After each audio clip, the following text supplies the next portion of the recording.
মা দেউতাৰ দৰে ভালপোৱা কোনেও নিদিয়ে। দুখীয়াৰ কোনো বন্ধু নাথাকে, মান সন্মান তেওঁলোকে পায় যাৰ টকা আছে। আপোন মানুহতকৈ ডাঙৰ শত্ৰু এই পৃথিৱীত আৰু কোনেও নাই। কাৰোবাক উপকাৰ কৰিলে শৰীৰৰ ছাল নাথাকে। অৰ্জুন গছজোপা তাৰেই প্ৰমাণ। শিক্ষা সকলোৱে অৰ্জন কৰিব পাৰে, কিন্তু ভদ্ৰতা সকলোৱে অৰ্জন কৰিব নোৱাৰে। কাৰোবাক অপমান কৰিবলৈ যোগ্যতা নালাগে, কিন্তু সন্মান কৰিবলৈ যোগ্যতা লাগে। নিজৰ জীৱনটোক ইমান সহজ বুলি নাভাবিবা, কাৰণ বেছি কথা বুলি পাগল বুলি কয় আৰু কম কথা বুলি এটিটিউড দেখুওৱা বুলি কয়। নিজৰ ৰূপ লৈ অহংকাৰ নকৰিবা, কাৰণ সেয়াও ভগৱানে দান কৰা।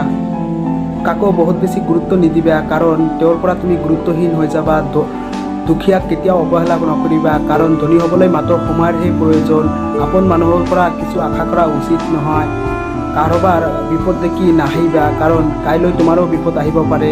ছাল নাথাকে, অৰ্জুন গাধাই প্ৰমাণ।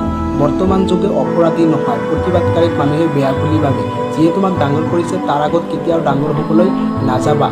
অপমান কৰিবলৈ যোগ্যতা নালাগে, কিন্তু সন্মান কৰিবলৈ যোগ্যতা লাগে।